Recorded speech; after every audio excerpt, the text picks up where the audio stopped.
À l'occasion de la 30e édition de la Route du Champagne, nous nous sommes entretenus avec Serge Volikov, un historien qui a consacré une partie de son temps à reconstituer une histoire oubliée, celle de la Côte des Bars.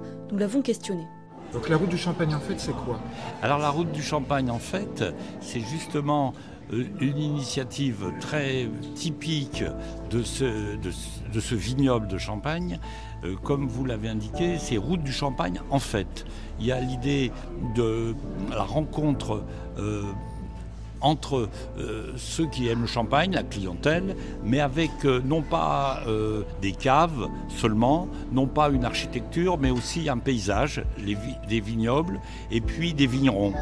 Et l'idée aussi, c'est que dans chaque année, c'est un village ou une série de villages par vallée qui organise ça bénévolement et qui mobilise en principe le village et pas seulement les vignerons qui décorent et qui en font un événement à la fois festif, commercial pour faire connaître le vignoble de la Côte des Bars. À l'intérieur de la Champagne, on peut dire que c'est un trait d'originalité assez fort. Un trait d'originalité qui est sans doute venu de la situation même de ces vignerons qui pendant longtemps ont fait en quelque sorte preuve d'une ignorance ou d'un discrédit à l'intérieur de la Champagne. Vignoble de seconde zone, vignoble où on produisait du raisin mais on ne faisait pas vraiment du vin. Et là, on produit des vins qui sont dégustés et les gens viennent déguster les vins produits dans le territoire. Donc c'est une image aussi du Champagne rapporté à un terroir. Cette Route du Champagne, c'est un projet très typiquement bois qui est né donc il y a une trentaine d'années, effectivement en 95.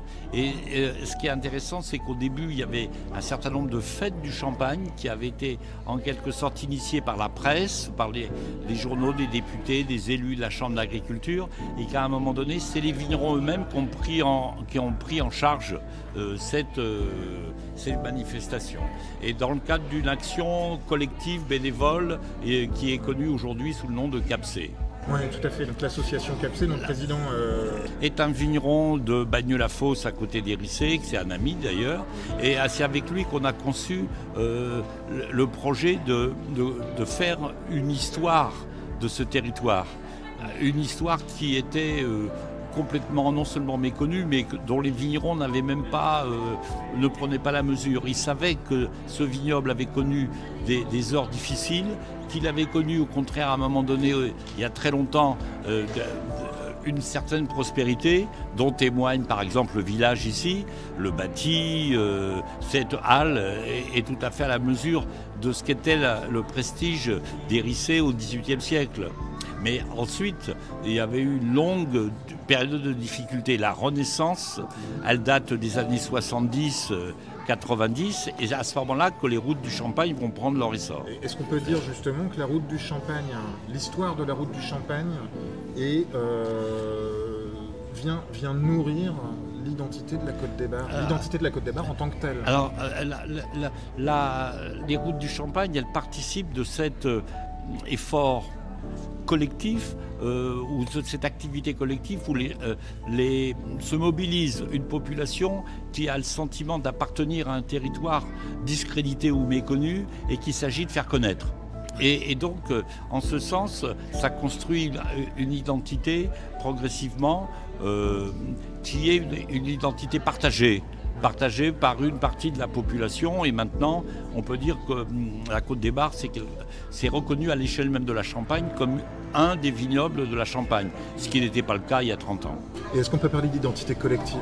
Moi, je pense que le terme d'identité collective va bien, parce que ce qui est intéressant dans cette histoire, c'est que il n'y a pas ceux qui font partie qui auraient cette identité et les autres. Tous ceux qui sont dans la Côte des Bars, qui participent à l'activité, participent de cette identité commune, quoi.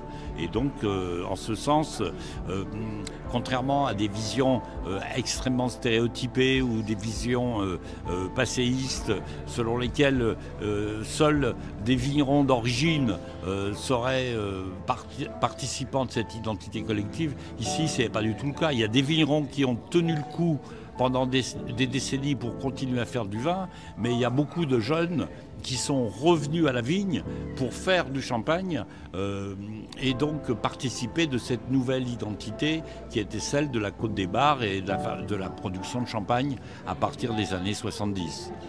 Merci Serge.